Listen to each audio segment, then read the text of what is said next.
তাই সুবুদ্ধি রায় গৌড়ের রাজা, কিন্তু তিনি পরাজিত হয়ে গেলেন।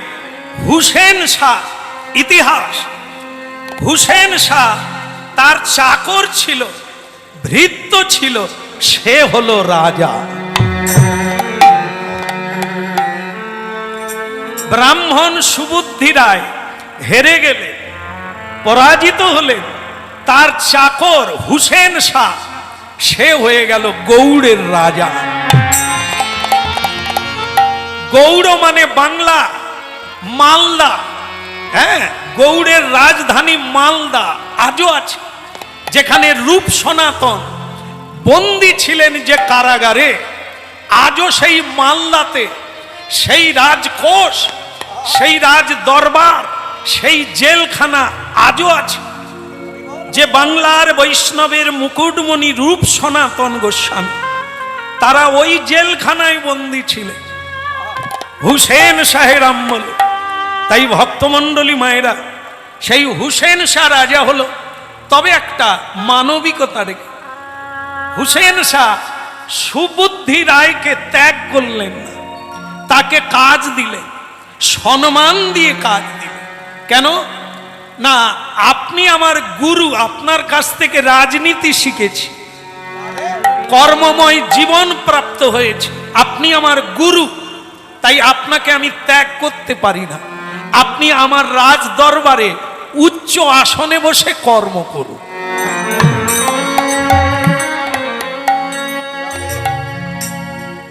মানুষ মানুষের জন্য, জীবন জীবনের জন্য, একদম পাক্কা।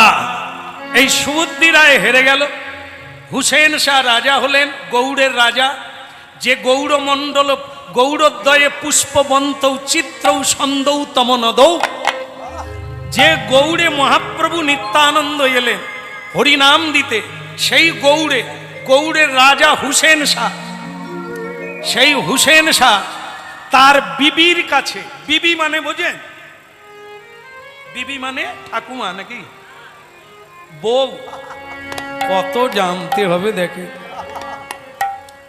তার বিবি যান হুসেন শাহ বিছানায় শুতে গেলেন, শরীরের জামা কাপড় খুললেন। তার বিবি মানে তার স্ত্রী এই বিয়ের পরে একটা নতুন জিনিস দেখে চমকে উঠল। কি না? তার পিঠে চাবুকের দাগ কালো হয়ে গেছে, কালো হয়ে গেছে, একবারে কাল সিটে পড়ে গেছে, অনেকগুলো চাবুকের দাগ। তার প্রশ্ন, স্বামী, হ্যাঁ বলো, একটা কথা তুমি মিথ্যে বলবে না, আগে এটা কবুল কর না, তুমি শপথ কর। সে তো বুঝতে পারে না কি বলবে। মেয়েরা এরকম প্রায় মানে শপথ করায়, প্রতিজ্ঞা করায়, মা কালীর দিব্যি। হ্যাঁ, আপনি আপনাদের কথা বলিনি, বিবি জানের কথা বলছি। হ্যাঁ, তা তুমি আগে বলো, আমি যেটা জিজ্ঞাসা করব তুমি মিথ্যে বলবে না। না, বল, তোমার পিঠে কিসের দাগ? ও ওটা ওটা তুমি ছেড়ে দাও, ওটার কথা তোমার জেনে কোনো লাভ নেই, ওটা তুমি ছেড়ে দাও। হ্যাঁ বলো, তুমি আর কি চাও বলো, তুমি কি করতে হবে তোমার, তাই বলো। না, আগে আমার এটাই জানা চাই, এটারই উত্তর চাই, তোমার পিঠে দাগ কিসের? বলো, তোমার পিঠে দাগটা কোথার থেকে এলো, কি কারণে এলো? আহ, তোমরা মেয়েরা না যেটা ধরো আর ছাড়তে চাও না। বললাম ওটা ছেড়ে দাও, ওটা তুলো না, ও কথাটা, ওটা শুনে তোমার কোনো দরকার হবে না, ওটা তুমি ভুলে যাও। আর যদি কোনো কথা থাকে তুমি তা না, হয় এটা বলবে, আর না হলে আমি বাপের বাড়ি চলে যাব। যে স্বামী সত্য বলে না তার কাছে থাকা প্রয়োজন মনে করি না। আমি তোমার স্ত্রী, এমন কি গোপন থাকতে পারে যা আমাকে বলা যায় না? বলো। দেখো বিবিজান, তুমি বোধহয় জানো না, জীবনে এমন কিছু মানে প্রসঙ্গ থাকে, কিছু মুহূর্ত থাকে যেটা কাউকে কোনোদিন বলা যায় না, বলতেই হবে। আর তুমি যদি না বলো তাহলে তুমি জেনে রাখবে আগামীকাল সকালবেলা আমি আর নাই। ও বড় জেদি তুমি না, বললাম যে জীবনের এই মুহূর্তটা তুমি আর তুলো না, তুমি সেটাই বারবার খোঁচা মারছ। তুমি বলবে কি না? ঠিক আছে ঠিক আছে ঠিক আছে, আমার কথা তুমি রাখবে, আর কাউকে কোনোদিন বলবে না।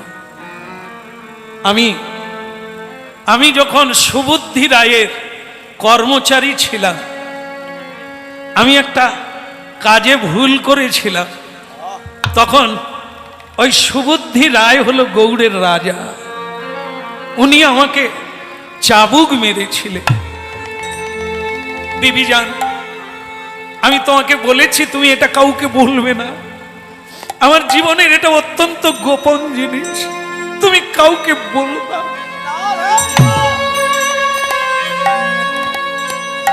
উনি আমাকে রাস্তার উপরে ফেলে দিয়ে অকথ্যভাবে আমাকে চাবুক মেরেছিলেন, সেই দাগটা আজও থেকে গেছে।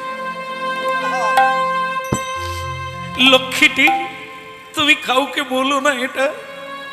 ছি ছি স্বামী, ছি।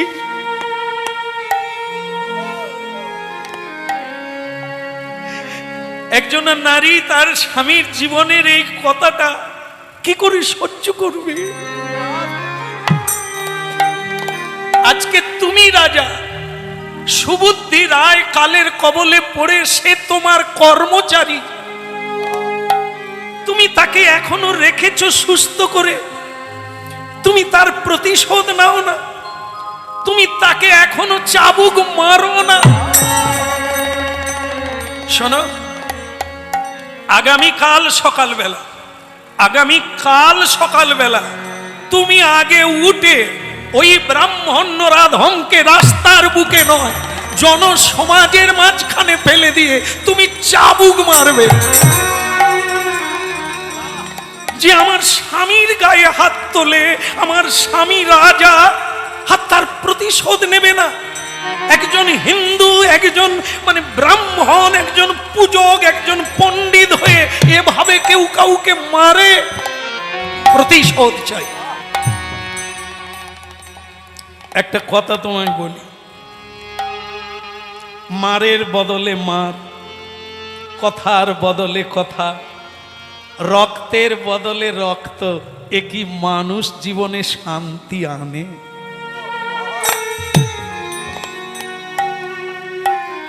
রক্ত নিলে রক্ত দিয়ে রক্তের ঋণ শোধ করতে হয়। তিনি একজন ব্রাহ্মণ নয় শুধু, আমার কাছে তিনি গুরু। গুরু কেবল মৌলিকতায় নয়, মৌখিক নয়, আমি তাকে যথার্থ গুরু মানি। আমি মুসলিম, তিনি হিন্দু, আমি এ জাত মানি না। আমি মানি তিনি আমাকে অনেক কিছু শিখিয়েছে। তার এই মারাটা অন্যায় হয় না, তিনি অন্যায় করে মারেন না। আমি অপরাধ করেছিলাম, আমি কর্মে ভুল করেছিলাম, তিনি আমাকে তাই চাবুক মেরেছে, আমি সেখান থেকে অনেক শিক্ষা পেয়েছি। হ্যাঁ, এখানে অনেকেই আছেন যারা আগে পড়াশুনো করেছেন, আগে কিভাবে স্কুলে ছাত্র ছাত্রীর উপর মাস্টারের প্রতাপ ছিল, দণ্ড ছিল, শাসন ছিল, তারা লেখাপড়া যেটা শিখেছে আজও আছে। আর আজকে ছাত্ররা মাস্টারকে ঘেরাও করছে উল্টো, ছাত্ররা মাস্টারকে মারছে, তাহলে কে কার কাছ থেকে জ্ঞান লাভ করবে? আজকে মারলেই মার খাচ্ছে। মা বাবাও যদি সন্তানকে মারে, সন্তান মা বাবাকে মারছে, তো মানুষ কোথায় পাবে? চৈতন্য মেলায় সব অচৈতন্য। এই জগৎটাই তো চৈতন্যের মেলা, আর তাতে আমরা সব অচৈতন্য হয়ে আছি। বিদ্যা বুদ্ধি পেটে তো একটাও নাই, নোট নিয়ে লেখাপড়া করা। এই শেষ, পরীক্ষা শেষ, আর সব বিদ্যা উবে গেল। কোনো জ্ঞান নাই, বিবেক নাই, বুদ্ধি নাই, বিশ্বাস নাই, শ্রদ্ধা নাই, ভক্তি নাই, তো জীবন চলবে কি? এই জন্য শোনো বিবিজান, তুমি বলেছো এটা তোমার ক্রোধের বিষয়, কিন্তু বিষয়টা ক্রোধের নয়। আমি তাকে শ্রদ্ধা করি, আমি তার কাছ থেকে অনেক কিছু শিখেছি, তাই আমি কখনো তার গায়ে চাবুক তুলতে পারবো না, তাকে অপমান করতে একদম খালি। এই জন্য বলি বিবিজান, মারার কথা ভেবো না, কর্মের কথা ভাবো। বিবিজান বলছে তুমি যত বোঝাও, সারা রাত কেটে গেলেও তুমি আমাকে বোঝাতে পারবে না। তুমি যদি না প্রতিশোধ নেবে, ততক্ষণে আমি আর তোমার ঘরে থাকবো না।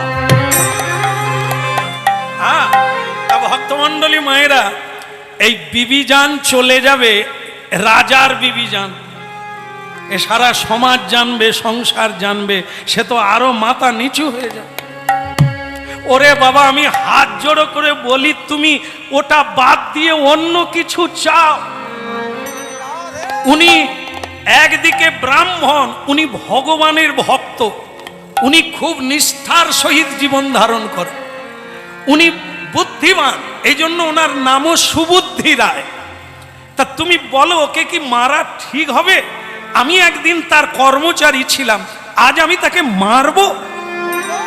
বেশ বেশ, তাহলে অন্য রাস্তা, বিকল্প।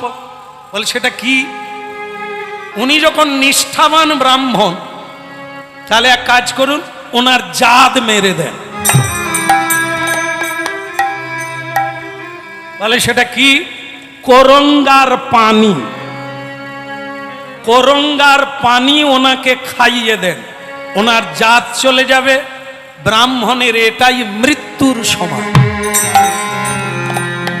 চলো, এই দ্বিতীয় রাস্তা মানে বিকল্প, যদি গ্রহণ করো তো আমি আছি, আর যদি না হয়, যিনি আমার স্বামীকে মেরেছে তিনি ঢাল বুদ্ধিতে হেলে দুলে চলবেন আর ভালো থাকবেন।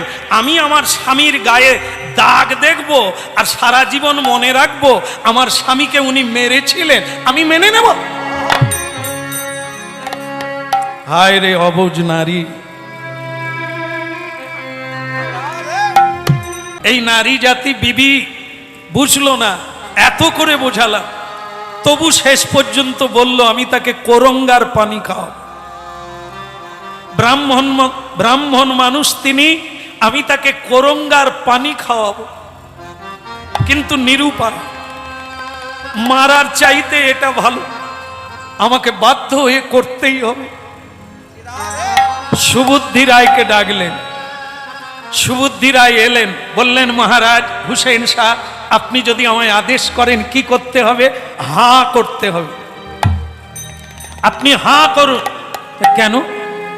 আমি আপনাকে কোনো জিনিস খাওয়ালে আপনাকে খেতে হবে না? তা হয় না।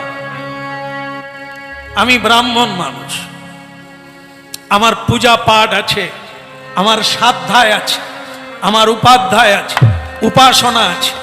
আমি আপনার হাতে কোনো জিনিস খেতে পারি না। আপনি আপনার আল্লাহকে বিশ্বাস করেন, আমি আমার ঈশ্বরকে বিশ্বাস করি। আপনার ধর্মে আমি আঘাত করব না, আপনি আমার ধর্মে আঘাত করবেন না। দয়া করে আপনি বলবেন না, অনুরোধ করবেন না আমাকে কিছু খাওয়ার জন্য, কিন্তু আমি আপনাকে বাধ্য করব। আমি রাজা, আমার আদেশ মানা আপনার কাজ। হ্যাঁ মহারাজ, আপনি হুকুম করবেন, মানব। খাওয়াটা নিজস্ব ব্যাপার, কি খাবো কি পরবো এটা আমার ব্যাপার, ওটা আইন নয়। তা আপনি কাজের কথা বলুন, আমি এখনই করব। যা বলবেন আমি প্রাণ দিয়ে করব, কিন্তু আপনার দেওয়া কোনো খাবার আমি খেতে পারবো না। খাবেন না? আপনি খাবেন না? এই কে আছিস? ব্রাহ্মণকে ধরো। ব্রাহ্মণ কিন্তু চোখের জলে বলল, হুসেন শাহ আমি ব্রাহ্মণ, আপনি এ কাজ করবেন না, এটা করতে পারেন না আপনি। তাকে জোর করে ওদের ধর্মের যে করঙ্গা, তার পানি ঘট ঘট করে ওনাকে খাইয়ে দেওয়া হলো। না,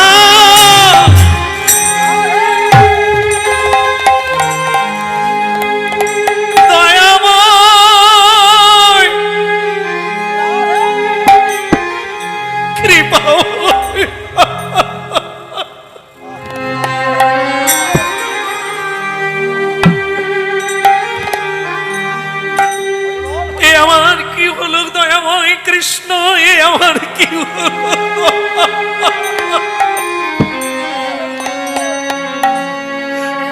আমি আর তোমার পুজো করতে পারবো না, মন্ত্র উচ্চারণ করতে পারবো না।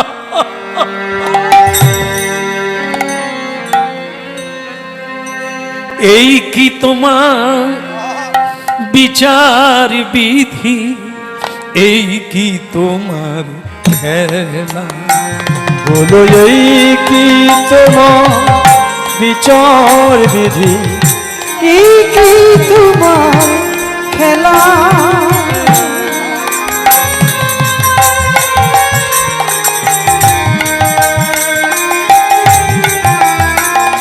বলো এই কি তোমার বিচার বিধি, এই কি তোমার খেলা? বলো এই কি তোমার বিচার বিধি, এই কি তোমার খেলা? তুমি কাঁদে হাসাও, কাঁদে কাঁদা লীলা বোঝাবা। তুমি কারে হাসাও, কাঁদে কাঁদাও, নীরব ঝরা। তুমি কাঁদে হাসাও, কাঁদে কাঁদা লীলা বোঝাবা। তুমি কারে হাসাও, কারে কাঁদাও, নীরব ঝরা। এই কি তোমার লীলা বিধি, এই কি তোমার খেলা? বলো এই কি তোমার লীলা বিধি, এই কি তোমার খেলা?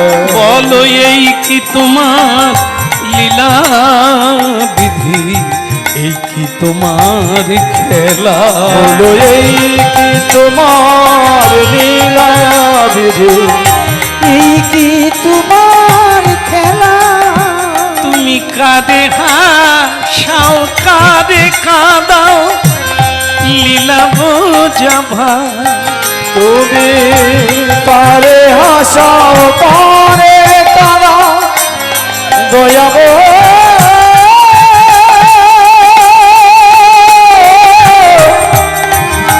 ও গো দয়া, দয়াবো। তুমি কাঁদে হাসাও, কাঁদে কাঁদাও লীলা বোঝাবা।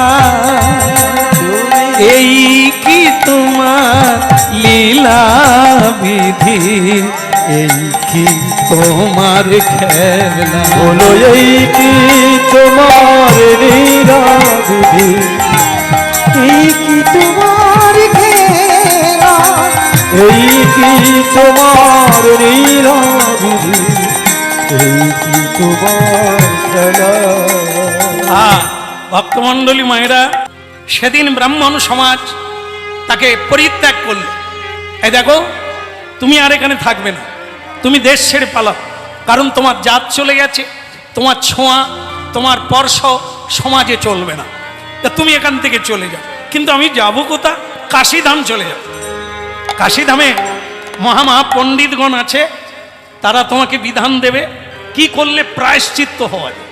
এখানে বলা যাবে না, তুমি বরং কাশীধাম চলে যাও।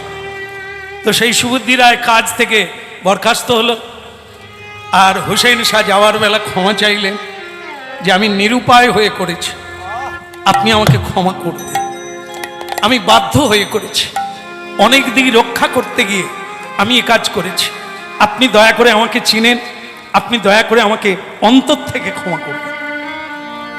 কিন্তু ব্রাহ্মণের দুঃখ হলো, তার ধর্মকর্ম থেকে সে বহির্ভূত হয়ে গেল, সমাজ তাকে পরিত্যাগ করল, সে মুসলমানের কোরঙ্গার পানি খেয়ে নিয়েছে, এই হচ্ছে তার অপরাধ, তার আর সমাজে থাকা যাবে না। তাই তাকে কেউ কেউ উপদেশ দিল, তুমি কাশীধাম যাও, ওখানকার পণ্ডিত মণ্ডলী, হ্যাঁ বড় বড় পণ্ডিত, তারা তোমাকে বিধান দেবে কি করে এর প্রায়শ্চিত্ত করা যায়। ভক্তমণ্ডলী মায়েরা, এখন সেই সুবুদ্ধি রায় কাশীধাম চলে গেল, বদনে কৃষ্ণ নাম গাইতে দ্বিধা, কারণ আমি পানি খেয়ে নিয়েছি, হ্যাঁ আমার জাত চলে গেছে। এটা হচ্ছে মনের ভ্রম। আজকের দিনে দাঁড়িয়ে একথা আর ভাবা যায় না। জাত কি, জাতে কি হয়, বর্ণে কি হয়? কিছু হয় কি? আদৌ না, এতে কিছু হয় না। যা হয় সেটা কি? ব্রাহ্মণ কুলে জন্ম নিয়েও সে যদি চণ্ডালের কর্ম করে তাহলে সে চণ্ডাল হয়ে যায়, আবার চণ্ডাল যদি ব্রাহ্মণের কর্ম করে সে ব্রাহ্মণের মতো পূজ্য। শুচি হইয়া মুচি হয় যদি কৃষ্ণ তজে, আবার মুচি হইয়াও শুচি হয় যদি কৃষ্ণ ভজে। চণ্ডালোপি দ্বিজশ্রেষ্ঠা কৃষ্ণ ভক্তি পরায়ণা। হ্যাঁ, তাহলে চণ্ডাল সেও ব্রাহ্মণের চেয়ে বড় হয়ে যায় যদি শ্রীকৃষ্ণ ভজন করে। আর ব্রাহ্মণ কুলে জন্ম নিয়ে যদি শ্রীকৃষ্ণ ভজন না করে সে চণ্ডালেরও নিচে নেমে যায়। হ্যাঁ, এই জন্য গীতায় বলা হয়েছে চতুর্বর্ণময়া সৃষ্টং গুণকর্ম বিভাগস্য। তার মানে জাত নয়, গুণ আর কর্ম দেখে তাকে সেই লোক বলা হবে। সে ক্ষত্রিয় কি বৈশ্য কি ব্রাহ্মণ কি শূদ্র, তার কর্ম অনুসারে বিচার করা। বলো রাধা মাধব কি, এখন ওই ব্রাহ্মণ চিন্তা করলো যা হবার হবে, কাশীধাম যাই। আপনারা যাবেন? যাবেন? আপনারাও কি আমার মতো পাপ করেছেন নাকি? তাহলে কাশীধাম কেন যাবেন? হ্যাঁ, তবে কাশীধাম প্রত্যেকেরই জীবনে একবার যাওয়া দরকার। কেন বলুন তো? পরম বৈষ্ণব চূড়ামণি, যিনি কৈলাসের মানে কি বলা হয় সমভাগ, কৈলাস আর কাশীধাম এক। ভগবান ভোলানাথের বিশ্রামের জায়গা, ভজনের জায়গা হলো এই ভারতবর্ষে উত্তরপ্রদেশ উত্তরাখণ্ড, যার যে জায়গার নাম বেনারস আর কাশীধাম। তা সেই কাশীধাম হচ্ছে মুক্তির জায়গা। যে কেউ ওখানে যাবে তার মুক্তির উপায় হবে। তবে অনেকে বলে একবার যাই ঘুরে এলেই যদি মুক্তি পাওয়া যায় তো যেতে আপত্তি কথা। এখন ভক্তমণ্ডলী মায়েরা এত ভিড়, নানান জায়গায় নানান রকম ধর্মের অনুষ্ঠান, কিন্তু ওখানের পণ্ডিত মণ্ডলীরা খুব খুঁতখুঁতে ভীষণ, ও দোষ ত্রুটি ক্ষমা করুন। আর এই সুবুদ্ধি রায় পণ্ডিতদের কাছে গিয়ে বলছেন, বাবা বাবা প্যান না, প্যান না। কি ব্যাপার বলো তো, ব্রাহ্মণ লোক এত দূর থেকে প্রণাম করে কেন? আরে ও ব্রাহ্মণ, তাই তুমি এত দূরে প্রণাম করো কেন? বলে অসুবিধে আছে। তা অসুবিধেটা কি? আমরাও ব্রাহ্মণ তুমিও ব্রাহ্মণ। আগে আমি করঙ্গার পানি খেয়েছি। আরে রাম রাম রাম, শিব হোম শিব হোম, ওং নমঃ শিবায়, ওং বিষ্ণু বিষ্ণু বিষ্ণু, নরাধম পতিত পতিত কথাকার, চণ্ডাল কথাকার, তুমি করঙ্গার পানি খেয়েছো, তা আবার কাশীধামে এইছো। আরে রাম রাম রাম রাম, তুমি দূরে সরে যাও। আগে আমি বিধান নিতে এসেছি, আমি জীবনে বড় করুণ, বড় কষ্ট পাচ্ছি, আমার মানসিক ঠিক নেই। আপনারা কৃপা করে আমাকে একটা বিধান দেন, কি করলে আমি আবার ব্রহ্মণত্ব ফিরে পাবো। এই শোনো, একটা কাজ করো, হয়ে যাবে। কি হয়ে যাবে? গরম তেল একটা 10 নম্বরই কড়াতে তেল টকবক করে ফুটবে, তারপরে তুমি গ্লাসে করে ডুবাবে আর খাবে। তার মানে কি ওই রকম গরম তেল খেলে কেউ আর মা ভাত খেতে পারবে? ও তো মরে যাবে। এটাই ওর বিধান, তেল খেয়ে, গরম তেল খেয়ে মরে যাও। সমাজের বিধান, ব্রাহ্মণদের বিধান হলো গরম তেল খেয়ে মরে যাও। ব্রাহ্মণের সুবুদ্ধি রায়ের ওইটা ভালো লাগলো না। কেন বলুন তো? মরে যদি যাই তাহলে আর প্রায়শ্চিত্ত কি হল? আমি এমন কিছু চাই, আবার আমি কর্ম করতে চাই, আবার আমি ফিরে আসতে চাই, এমন কোন বিধান।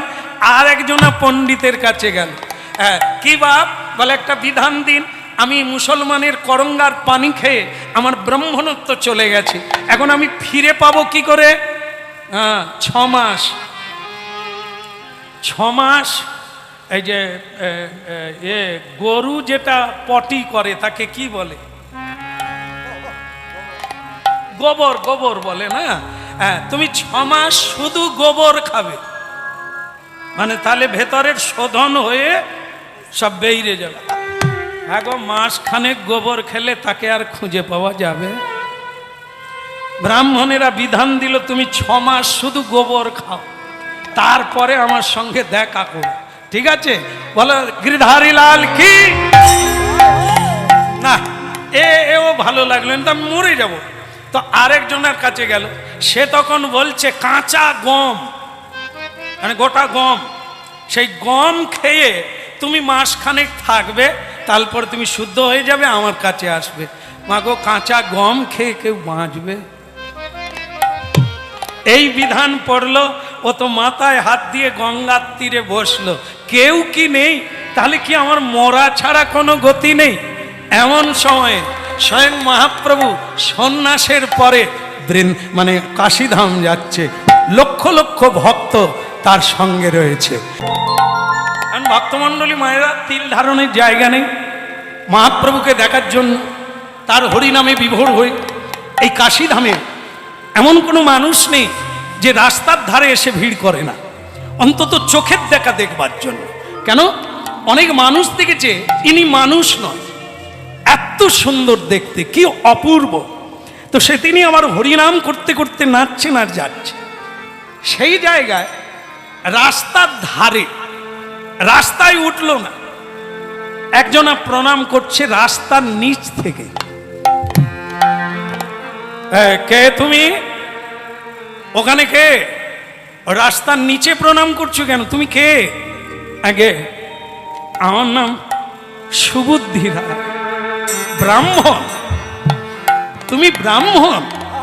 আরে মুশকিল, তুমি ওখানে কেন?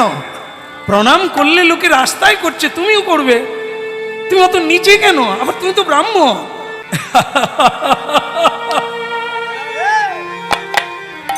এখন তুমি কি করেছো? আমি করঙ্গার পানি খেয়েছি প্রভু, তাই আমি পতিত, আমি জাত থেকে পতিত হয়েছি প্রভু, আমি এখন মানুষের মধ্যে পড়ি না।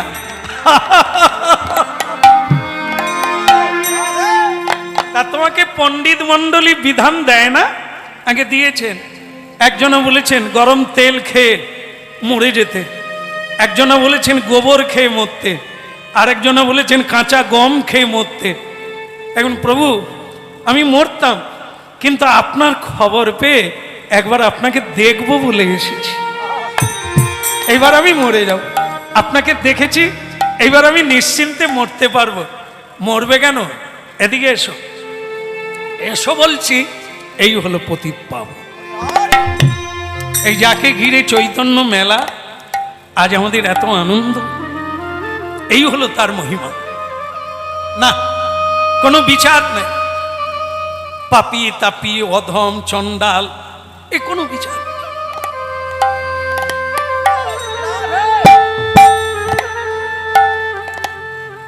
সোনার হাত বাড়িয়ে দিলেন প্রেমের ঠাকুর ঔদার্য। অবাক হয়ে গেল সুবুদ্ধিরা। যারাই শোনে তারা আমাকে স্পর্শ করতে দেয় না, আমার ছায়া মারায় না, দূর থেকে তারা প্রণাম করতে বলে। আর ইনি একজন ঠাকুর এসেছে যে আমার বিচার করল না,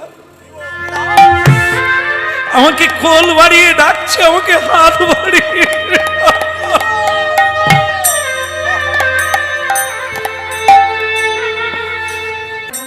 কি হলো? এদিকে এসো।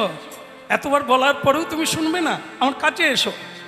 আগে প্রভু আমি যে জাত হারিয়েছি, কুল হারিয়েছি, এখন আমি পতিত, আমাকে আপনি স্পর্শ করবেন না, এদিকে এসো। মহাপ্রভু তাকে কোলে নিলেন, কোলে টেনে নিয়ে বললেন তুমি না প্রায়শ্চিত্ত খুঁজছো? আগে হ্যাঁ, তোমার প্রায়শ্চিত্ত আমি দিচ্ছি। আপনি দেবেন প্রভু?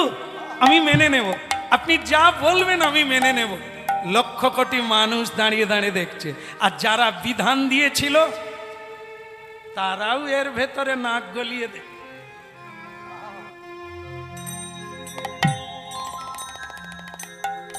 কি কি দেখলো তারা? মহাপ্রভু কোল দিলে, কোলে টেনে নিয়ে বললেন, শোনো, একবার কৃষ্ণ নাম করবে, ব্রহ্মণত্ব ফিরে পাবে। শুধু একবার, একবার কৃষ্ণ নাম করবে, যত পাপ তাপ অপরাধ সব চলে যাবে। দ্বিতীয়বার কৃষ্ণ নাম নেবে, তুমি ভক্তি লাভ করবে। তৃতীয়বার কৃষ্ণ নাম নেবে, তুমি প্রেম ভক্তি প্রাপ্ত।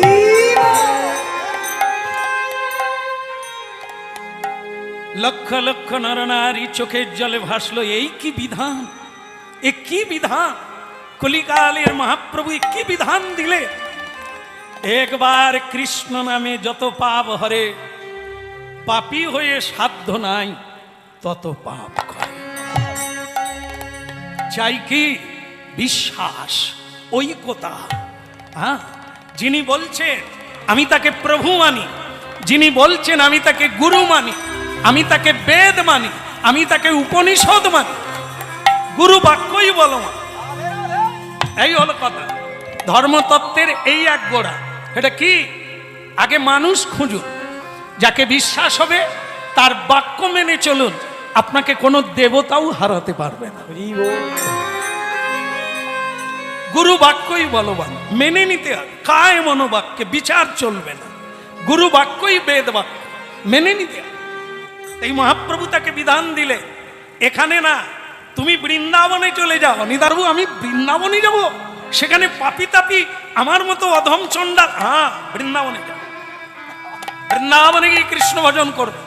একবার কৃষ্ণ নামে সব পাপ তাপ চলে যাবে। দ্বিতীয়বার কৃষ্ণ নামে কৃষ্ণ ভক্তির উদয় হবে। তিনবার কৃষ্ণ নাম নিলে কৃষ্ণ প্রেমের উদয়। বহু মানুষ আস্থা পেল, বহু মানুষ পথ পেল এই তর্ক বিচার জাল থেকে। কাশীধামে তখন পণ্ডিতদের এই কচকচানি, এই তর্ক যুদ্ধ, এই হ্যান হোগা তেন হোগা, তো অভিশাপ দেনা পড়েগা, ऐसा করেগা তৈসা করেগা, না, খণ্ডন হয়ে গেল। মহাপ্রভু এসব খণ্ডন করে দিলে। এসব না, হরিনাম কৃষ্ণ নামে কি না সম্ভবে, হরিনাম নাও, তোমার সব কিছু উদ্ধার চলে। যারা গরিব ছিল, হ্যাঁ, যারা পতিত ছিল, যারা চণ্ডাল ছিল, যাদের ঘাটে নামা নিষেধ ছিল, গঙ্গায় নামা নিষেধ ছিল, তারাও হরিবল বলতে বলতে গঙ্গায় নামলো, হরিনাম কীর্তন। এখন ভক্তমণ্ডলী মায়েরা, সেই সুবুদ্ধি রায় খুব খুশি হলেন এই বিধান পেয়ে, মহাপ্রভুকে প্রণাম করলেন আর একটা প্রার্থনা করলেন, যতদিন আপনি কাশীধামে থাকবেন আমাকে থাকার অনুমতি দেন। আপনি এখান থেকে চলে যাবেন, আমি বৃন্দাবনে যাব। এই সুবুদ্ধি রায় মহাপ্রভুর আশীর্বাদ নিয়ে বৃন্দাবনে গেল। বৃন্দাবনে মথুরা মণ্ডলে একটা ব্রত নিলে, সেখানে একটা পাতা লতা দিয়ে এই যমুনার তীরে কুটির বানালে। জীবনে প্রতিজ্ঞা করলো, ভিক্ষা চাইব না কারো বাড়িতে, আমি ভিক্ষা চাইব। হ্যাঁ, আমি জঙ্গল থেকে শুকনো কাঠ কুড়িয়ে এনে বিক্রি করব, আর সেটা বিক্রি করে যা পাবো গোবিন্দের সেবা দিয়ে, ভক্ত বৈষ্ণবের সেবা করিব। ভক্তমণ্ডলী মায়েরা, মানব জীবনে এই ব্রত নিতে হবে। বৈষ্ণব সেবা আর নাম সংকীর্তন, এই দুই করো, শীঘ্র পাবে গোবিন্দ চরণ। এই জন্য কলিকালে এই দুটো পথ, কীর্তন করো আর তোমার যথালাভে সন্তুষ্ট, সৎ পথে থেকে উপার্জন করো, সেইটুকু ভগবানকে দিয়ে বৈষ্ণব সেবা দাও, মহোৎসব দাও, আর সৎ ব্যয় করো। নিতাই এই করা শুরু করলো। ভক্তমণ্ডলী মায়েরা চলতে লাগলো। কিন্তু মহাপ্রভু একবার বৃন্দাবনে গেলেন। এই সুবুদ্ধি রায় খবর পেলেন যে মহাপ্রভু বৃন্দাবনে এসেছে। এই তার কথাটা জানাবে। প্রভু, এখন আমি বুঝতে পেরেছি, আমার আগেই বোঝা উচিত ছিল, যদি আপনার সঙ্গে আমার দেখা হতো। এ জাত বলে কোনো জিনিস নাই, আমার ব্রহ্মণত্ব যায় না আর যাবেও না কোনোদিন। তাই ভক্তমণ্ডলী মায়েরা, সুবুদ্ধি রায় বললেন, আমি আজ মহাপ্রভুর সঙ্গে দেখা করব। মহাপ্রভু বৃন্দাবনে এসেছে। কিন্তু বৃন্দাবন তো ছোট নয়, হ্যাঁ, 84 ক্রোশ বৃন্দাবন। মহাপ্রভু বৃন্দাবনে এসে আবার তিনি চলে গেলেন এলাহাবাদ ত্রিবেণী সঙ্গমে। এখানে সুবুদ্ধি রায় অনেক খুঁজলেন, অনেক ছোটাছুটি করলেন, শেষে ঠিক করলেন আমিও ত্রিবেণীতে যাব। আমিও ওই যেখানে কুম্ভ হলো ওইটা এলাহাবাদ ত্রিবেণী সঙ্গম, প্রয়াগ তীর্থ, আমি ওখানে যাব। মহাপ্রভু ওখানে আছে। যেই যাবে রাতের বেলা মহাপ্রভু তাকে স্বপ্ন দিয়ে বললেন, সুবুদ্ধি রায়, সুবুদ্ধি রায়, তুমি ছুটাছুটি করো না। এই মানুষ যতদিন ছুটাছুটি করবে এখানে ওখানে, ততদিন সে সিদ্ধি লাভ করতে পারবে না। তোমাকে আমি নাম দিয়ে দিয়েছি, তোমাকে আমি মন্ত্র দিয়ে দিয়েছি, এখন তুমি এক জায়গায় বসে তার সাধন করো, যেখানেই বসবে সেখানেই তুমি সিদ্ধি হবে। হ্যাঁ, এর জন্য তুমি আর দেরি করো না। তুমি এলাহাবাদে এসো না, আমি বেরিয়ে পড়ছি, তুমি আমাকে ধরতে পারবে না। আবার তুমি কাঁদবে। তার চাইতে বৃন্দাবনে কৃষ্ণ সর্বদা আছে। বৃন্দাবন ত্যাগ করে কৃষ্ণ কোনোদিন কোথাও যায় না, তাই তুমি বৃন্দাবনেই থাকবে। ওখানেই তুমি কৃষ্ণ রাধা শ্যাম দুজনকে দর্শন করবে। একদিন সুবুদ্ধি রায় এইটাকে পাথেয় করে নিলেন, হে প্রভু, আপনার বাক্য আমি কোনোদিন লঙ্ঘ করব না। হ্যাঁ, জীবনে আমি বৈষ্ণব সেবা না দিয়ে সেবা পাবো না। স্বয়ং একদিন কৃষ্ণ ভগবান আর রাধা রানী দুজনেই বৈষ্ণব সেজে তার বাড়িতে এসে গেলেন। নিতাই গৌর হরি। ইউলু ধরি হরি ধরি হরি ভক্ত গণরে, উলুধ্বনি শঙ্খধ্বনি করে ভক্ত গণরে। দেখুন, এটাই শেষ কথা। হ্যাঁ, আর শেষে আমরা চলে এসেছি। এক কথাটা শোনেন, ভগবান কি রূপে আসে কেউ তো জানে না। এই আজকে এখানে এসেছে কেন? সবাইকে প্রণাম করতে হয়। কেন? কি রূপে কে আছে বলা যাবে না। নররূপে নারায়ণ, হ্যাঁ, তিনি হরিবাসরে আসেন, ভোলানাথ আসেন, হনুমানজি আসেন, পরমেশ্বর ভোলানাথ, হ্যাঁ, বিষ্ণু এই হরিবাসরে এসে বসে থাকেন। কি রূপে? মানব রূপে, মানবী রূপে। কেমন? তা কে কি রূপে তো জানা নেই, তাই আমরা সবাইকে প্রণাম দিই। এক জায়গায় প্রণাম করলে সবাইকে প্রণাম করা হয়ে যায়, প্রণাম দিতে হয়।